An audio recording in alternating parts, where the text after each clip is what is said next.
यहाँ पर मैं लेके आया हूँ क्लास 12th बायोलॉजी का गेस्ट पेपर। मैंने फिजिक्स का बताया था आपको, हिंदी का भी बताया था। आप लोगों ने बहुत ही अच्छा उस पर आपने प्यार दिया है।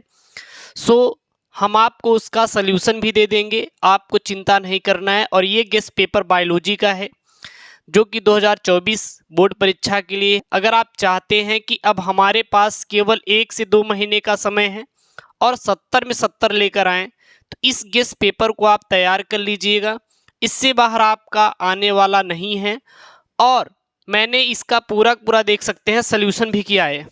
हर एक प्रश्न का मैंने सल्यूशन किया है। जब इस पर आप 2000 लाइक कर देंगे, जिस दिन 2000 लाइक हो जाएगा उस दिन मैं इस गेस्ट पेपर का आपको क्या कर दूंगा, सल्यूशन भी प्रोवाइड करवा दूंगा।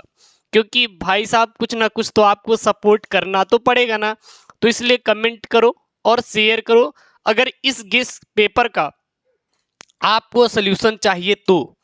ठीक है, अगर आप चाहते हैं कि हमारा सर 70 में 70 आ जाए तो बिल्कुल आपको लाइक करना है, कमेंट कर देना है कि सर इसका आप सल्यूशन दे दीजिए, मैं आपको सल्यूशन भी करवा दूंगा। बाकी पिछले इस वीडियोस में आपने बहुत अच्छा प्यार दिया, सो उसका सल्यूशन आपको 1 से 2 दिन में मिल जाएगा आपके channel, YouTube channel SKM study पर। तो यहाँ पे देख सकते हैं जो आपका पेपर रहने वाला है same to same 99% same to same रहेगा। 1% थोड़ा सा चेंज हो सकता है, ठीक है ना, वो कुछ भी हो सकता है यार। एक चीज और, हमने जुनून बैच स्टार्ट किया है मात्र 200 रुपए में। सभी सब्जेक्ट पिछले 4 सालों का पेपर सॉल्यूशन के साथ विथ PDF, बोर्ड की कॉपी पर सॉल्यूशन और पेपर और वीडियोस आपको मिल जाएगी। Link in the description box, जाइए वहां से चेकआउट कीजिए। ये सबसे पहले 500 बच्चों के लिए ऑफर है, ठीक है ना। बहुत बच्चों ने सीट अपनी बुक कर ली, अब आपकी बारी है। और इसका PDF टेलीग्राम पे मिल जाएगा, तो link in the description box, Telegram का लिंक दिया है, जाकर वहां से इसका PDF प्राप्त कर सकते हैं। ये देखिए यहाँ पे आपका क्या है, 348 FT आपका पेपर कोड है गेस्ट पेपर का। 70 नंबर का पूर्णांक रहेगा। केवल और केवल अगर इस 70 में से आप 23 नंबर पा जाते हैं तो आप परीक्षा में क्या हो जाएंगे, पास हो जाएंगे। 3 घंटे 15 मिनट का आपके पास क्या रहेगा, समय रहेगा। और जो प्रारंभ के 15 मिनट रहेंगे वो आपको प्रश्न पत्र पढ़ने के लिए निर्धारित रहेंगे और सभी प्रश्न करना अनिवार्य रहेगा। आवश्यकता अनुसार अपने उत्तर की जो पुष्टि है वो आप चित्र को बनाकर करेंगे और प्रत्येक प्रश्न के निर्धारित अंक उसके सम्मुख दिए रहेंगे, ठीक है ना। अगर मैं जो ये गेस्ट पेपर बनाया है इसमें थोड़ा सा 1%, मैं बोला ना 1% आपका बदलाव रहेगा बोर्ड एग्जाम के हुबहू पेपर में, 99% सेम टू सेम आएगा। मैं 100 में 100 नहीं दूंगा, नहीं तो फिर बवाल हो ही जाएगा, ठीक है ना। सबसे पहले बहुविकल्पीय प्रश्न आपके पेपर में आएगा। देखिए, सही विकल्प चुनकर अपनी उत्तर पुस्तिका में लिखिए। का प्रश्न है यहाँ पे, अनिषेक जनन होता है। जो अनिषेक जनन होता है वो किसमें अनिषेक जनन होता है? मधुमक्खी में होता है, टर्की में होता है, दोनों में, यानी कि मधुमक्खी और टर्की दोनों में, या फिर इनमें से कोई नहीं। तो अनिषेक जनन किसमें होता है? तो मधुमक्खी में भी होता है और टर्की में भी होता है। अब यह पहले जीवों में जनन का पाठ हुआ करता, लेकिन पुष्पी पादपों में लैंगिक जनन में थोड़ा कुछ टॉपिक इससे मिलते जुलते हैं।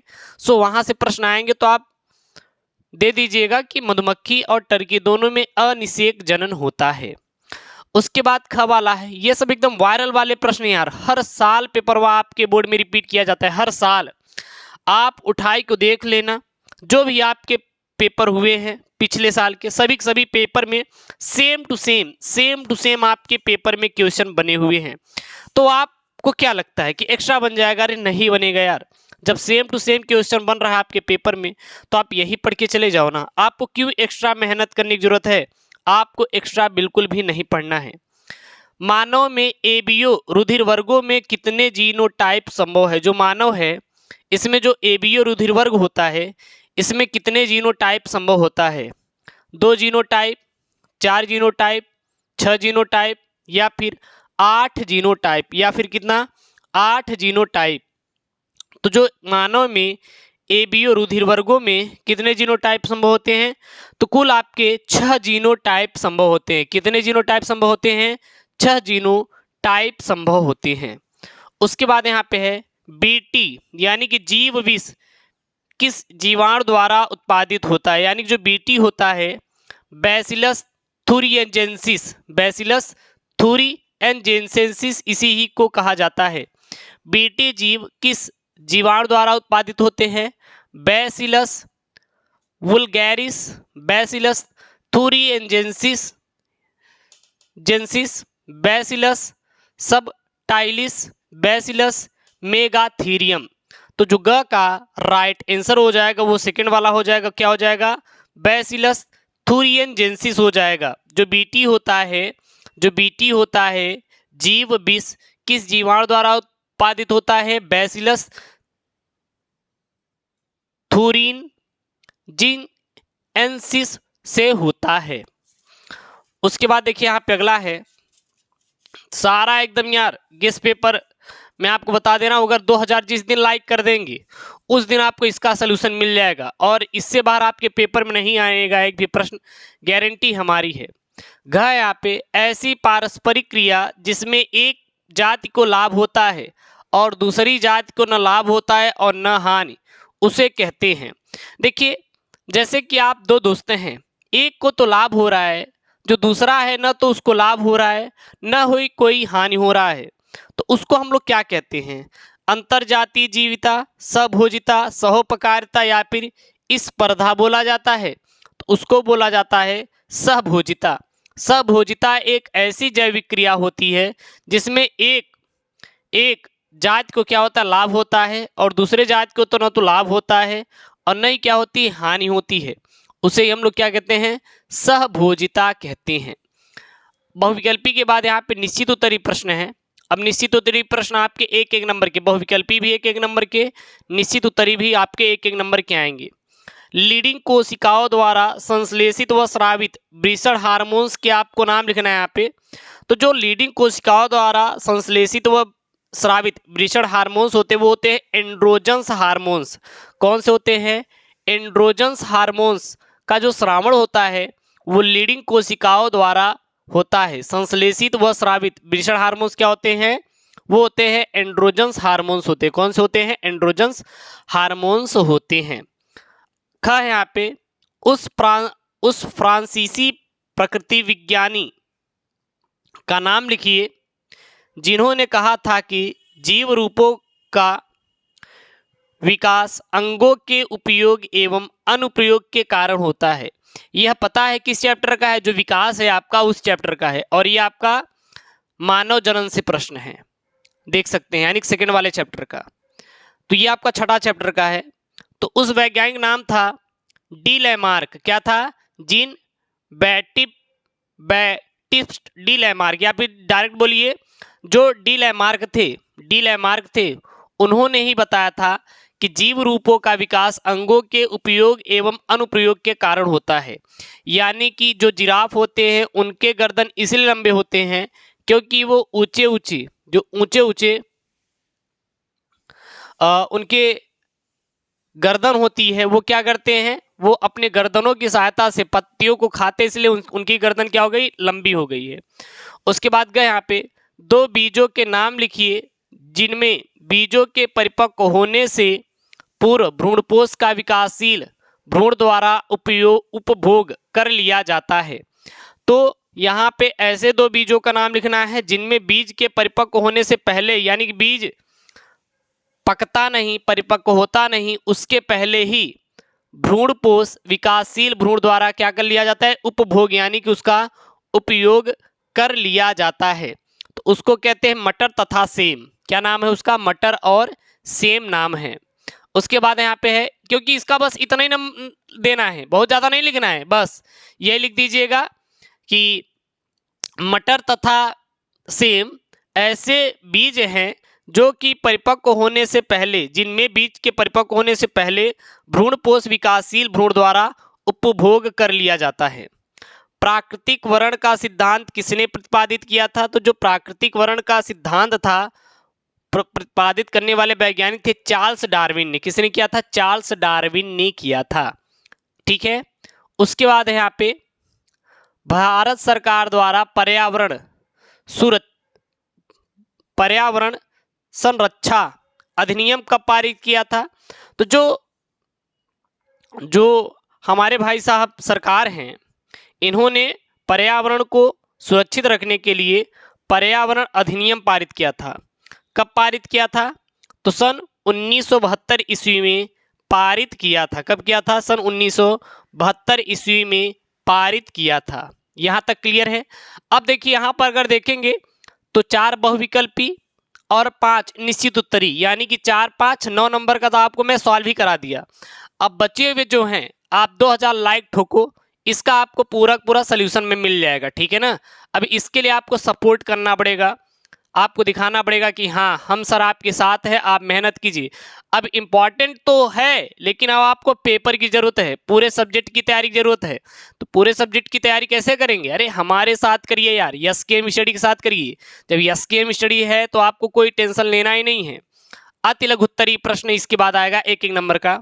सहप्रभाविता को उपयुक्त उदाहरण द्वारा समझाइए कि सहप्रभाविता क्या होता है। प्राथमिक तथा द्वितीयक वाहित मल उपचार के बीच मुख्य अंतर बताइए। यदि एक समुद्री मछली को अलवण जल जीवशाला यानी कि एक्वेरियम में रखा जाता है तो वह मछली जीवित रह पाएगी? आपको बताना है।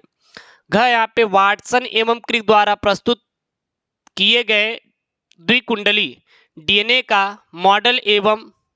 मॉडल का नामांकित चित्र बनाएं। यहाँ पे मैं ग वाले का आंसर कर दूं कि यदि कोई समुद्री मछली है और उसको अलवण जल की जीवशाला में रखा जाता है तो वह मछली जीवित नहीं रह पाएगी, क्योंकि वह जो मछली है वो लवणीय जल के साथ अपना जीवन यापन करते करते उसी तरह ढल गई है। अब उसको लवणीय जल से निकालकर अलवणीय जल में डाल देंगे तो वह मछली कभी भी जीवित नहीं रह पाएगी, बल्कि क्या हो जाएगी? मर जाएगी। क्या हो जाएगी? मर जाएगी। अब आपके पास 1 महीना है ना, तो आपका ड्रीम क्या है कि हमारा भी आ जाए पूरे नंबर? तो बिल्कुल आएगा यार, एसकेएम स्टडी के साथ टेंशन क्यों लेते हैं। उसके बाद है मिलर के चिंगारी विमुक्त उपकरण का स्वच्छ नामांकित चित्र बनाइए। ये फिगरवा है ना, सब बना देंगे, चिंता मत करिए एक तरफ से। फिर लघुत्तरी प्रश्न आएगा आपके पेपर में, देखिए ये सब आपके 2-2 नंबर के हैं। त्रिसंलयन क्या है? यह कहाँ और कैसे संपन्न होता है? त्रिसंलयन में सम्मिलित न्यूक्लियाई केंद्रकों का नाम लिखिए।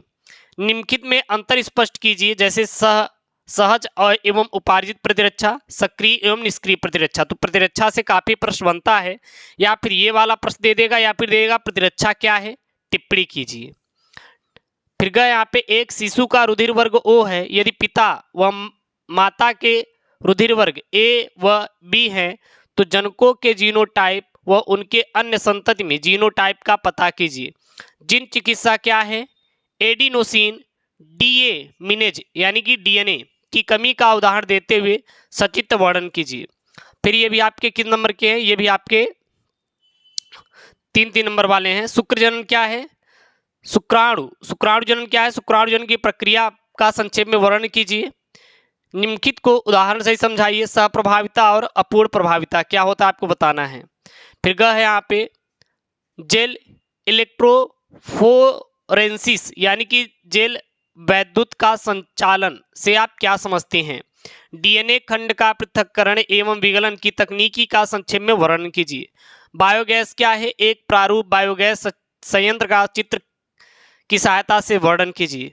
फिर ये आपके 3-3 नंबर वाले प्रश्न है, जैसे कि मलेरिया की रोगजनता लक्षण एवं बचाव का उपाय लिखिए, और इस पे आपको टिप्पणी करने के लिए आएगा, जैसे कि परिजीविता किसे कहते हैं और सहोपकारिता क्या होती है। इस पे आपको क्या करना है?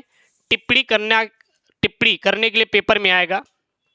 ग वाला है सूक्ष्म जीवों का प्रयोग रसायन उर्वरकों तथा पीड़कनाशियों के प्रयोग को कम करने के लिए भी किया जा सकता है। इस कथन को आपको क्या करना है? पुष्टि करनी है, क्या सच में किया जा सकता है या नहीं। नहीं किया जा सकता तो क्यों नहीं किया जा सकता। प्रतिबंध एंजाइम क्या है और इसका कार्य लिखे। तो प्रतिबंध एंजाइम का कार्य होता है डीएनए खंडों को तोड़ने का काम कौन करता है? प्रतिबंध एंडोन्यूक्लियज एंजाइम करता है। तो इसको आप याद कर सकते हैं, ये मैं पूरा सोल्यूशन करवा दूंगा, आप टेंशन मत लीजिए। बोल रहे हैं ना, अरे यार जो केजीएफ में अपने है ना वो कहीं नहीं है दुनिया किसी कोने पे, देख सकते हैं पूरा है। अब अगर इसका सोल्यूशन चाहिए तो आपको कुछ ना कुछ तो सपोर्ट करना तो पड़ेगा ना, तो अब करिए यार सपोर्ट, और हम भी देखना चाहते हैं कि आपके अंदर कितना दम है। विस्तृत उत्तरीय प्रश्न है यहाँ पे 7, 8, 9, ये सभी कितने नंबर का आएगा? 5 नंबर के हैं। देखिए, मनुष्य के मादा जनन तंत्र का नामांकित चित्रों की सहायता से वर्णन कीजिए। मोस्ट इंपॉर्टेंट है, हर साल पेपर में आता है। परागण क्या है? पुष्पी पादपों में होने वाले विभिन्न प्रकार के परागण का वर्णन कीजिए। जीवी परागण कर्मकों के बारे में उल्लेख कीजिए। 8वां यहाँ पे लिंग निर्धारण क्या है? मानव तथा मधुमक्खियों में लिंग निर्धारण की प्रक्रिया की क्रियाविधि का वर्णन कीजिए। वो नहीं आ रहा है तो आप ये बताइए कि वंशागति को परिभाषित कीजिए। मंडल के जो मेंडल जी थे, मटर के पौधे पर प्रयोग किया था। स्वतंत्र अभिव्यूहन के नियम का वर्णन कीजिए। फिर आप इसको छोड़ सकते हैं, लेकिन ये कर सकते हैं। जैव विविधता से आप क्या समझते हैं? जैव विविधता की क्षति के क्या कारण है, और जैव विविधता संरक्षण की 2 विधियों को समझाइए। ये आपका इंपॉर्टेंट हो जाता है। तो ये आपका गेस्ट पेपर है। 100% आपके पेपर आने वाला बोर्ड एग्जाम में। इस गेस्ट पेपर को आप तैयार करके ही जाइएगा, आएगा नहीं इससे बाहर, गारंटी हमारी है। और मैंने PYQ पिछले 4 सालों के का पेपर सोल्यूशन लॉन्च किया है। वो भी मैंने लॉन्च किया कहाँ पर भाई साहब? एप्लीकेशन पर। आपका एप्लीकेशन है, link in the description box, जाओ ज्वाइन करो यार। वहां पे आपको मिलेगा 4 सालों का प्रीवियस ईयर पेपर सोल्यूशन 199 रुपए में, ज़्यादा नहीं, सभी सब्जेक्ट के मिलेगा। 1 अक्टूबर से उसकी लॉन्चिंग डेट है। 1 अक्टूबर से आपको सारी वीडियोस मिलना शुरू हो जाएगी। डेली सॉल्व करके आपको मिल जाएगा। और PDF के लिए टेलीग्राम चैनल SKM स्टडी को ज्वाइन करिए, link in the description box. और हमारा व्हाट्सएप ग्रुप से जो हमारा चैनल है उससे जरूर जुड़ें। तो चलिए मिलते हैं नेक्स्ट वीडियो में। और ऐसी वीडियो चाहिए तो यार प्लीज़ चैनल को सपोर्ट करिए और चैनल को सब्सक्राइब करिए। और इस वीडियो को यार शेयर कर दो, क्योंकि एकदम गेस वाला पेपर है। गेस पेपर मतलब होता ही है कि आपके एग्जाम में आने वाला पेपर। तो मिलते हैं नेक्स्ट वीडियो में। दोस्तों थैंक यू, जय हिंद, टेक केयर, बाय बाय।